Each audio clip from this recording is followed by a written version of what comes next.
1400 শহীদ, তার রক্তের এখন পর্যন্ত বিচার করতে পারো না, তোমার শরম লাগে না? 1400 শহীদের রক্ত রক্ত মনে হয় না? এই যে উপদেষ্টা পরিষদ রয়েছে, এই জুলাই গণ অভ্যুত্থানে কার সন্তান মারা গেছে? স্বরাষ্ট্র উপদেষ্টা, হাসি ছাড়া তো মুখে কোনো কথা নাই। 5ই আগস্ট তোমাদের শিক্ষা হয় নাই, 1400 শহীদ তোমাদেরকে সেই শিক্ষা দিতে পারে নাই। এখন তোমাদের শিক্ষা নেওয়ার পালা, বাংলার জনগণ তোমাদেরকে শিক্ষিত করে ছাড়বে। আজকে এখানে বসেছি, আগামীকালও যে এখানে বসবো সেটা তোমারে কে বললো? আগামীকাল তো আমরা যমুনায় গিয়ে বসবো। আপনি আমাদের কাছে বলেন এই খুনের পিছনে কারা রয়েছে, আমরা আপনাকে পাহারা দেব। যখন আপনাকে বলা হয় যে তুমি তো অনির্বাচিত সরকার, তখন আপনি বলেন জুলাইয়ের গণ অভ্যুত্থানের মধ্য দিয়ে আমি সরকারে এসেছি জনগণের ম্যান্ডেট নিয়ে।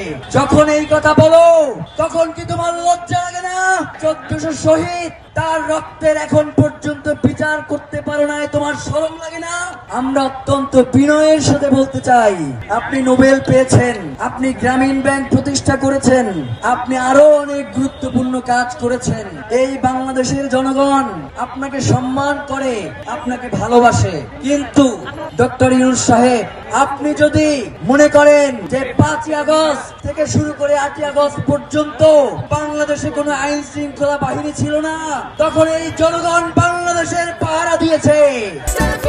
আইন শৃঙ্খলা বাহিনী এবং ক্যান্টনমেন্টের কাছে ধর্ণা দিতে হবে।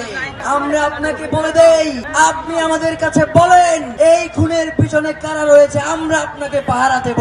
স্বরাষ্ট্র উপদেষ্টা, হাসি ছাড়া তো মুখে কোনো কথা নাই, কথা বলতে গেলেই হাসি আর হাসি। পরম আনন্দে আছেন, মনে করেছেন যে আর 1 মাস ক্ষমতায় আছেন, এরপরে ক্ষমতা ছেড়ে দিয়ে বিদেশে পাড়ি জমাবেন। আমরা আপনাকে বলতে চাই, শুধু স্বরাষ্ট্র উপদেষ্টা নয়, বাংলাদেশের যত উপদেষ্টা রয়েছে তাদেরকে কোনো সেফ এক্সিট আমরা দিব না। কোনোভাবেই আপনারা বিদেশে পালাতে পারবেন না। এই রক্তের সাথে বেইমানি করলে এই জমিনেই আপনাদের বিচারের ব্যবস্থা করবে জনতা। স্বরাষ্ট্র উপদেষ্টা, আইন উপদেষ্টা সহ যারা আছেন, যখন বলি এই কাজের কতদূর অগ্রদূত হয়েছে, আপনারা কতটা অগ্রগামী হয়েছেন, আমাদেরকে বলেন। এই কাজ বাবা আমার মন্ত্রণালয়ের না, এই জামিন আমি দেই না। 5ই আগস্ট যখন এই উপদেষ্টা পরিষদ গঠিত হয়েছে, তখন তোমার ছাড়া আমরা কারে চিনতাম যে তুমি অস্বীকার করো? এই জনগণের সাথে তুমি বিশ্বাসঘাতকতা করেছো। তুমি বিদেশে যাইতে পারবা না, তোমাকে এই ঢাকা বিশ্ববিদ্যালয় ফিরে আসতে হবে, এই জনগণের সামনেই তোমাকে দাঁড়াইতে হবে। অস্বীকার কইরা পার পাবা না। আমরা বলতে চাই, শহীদ ওসমান হাদি, তিনি এই বাংলার জমিনে ইনসাফের কথা বলেছেন, তিনি স্বাধীনতা সার্বভৌমত্ব রক্ষার কথা বলেছেন।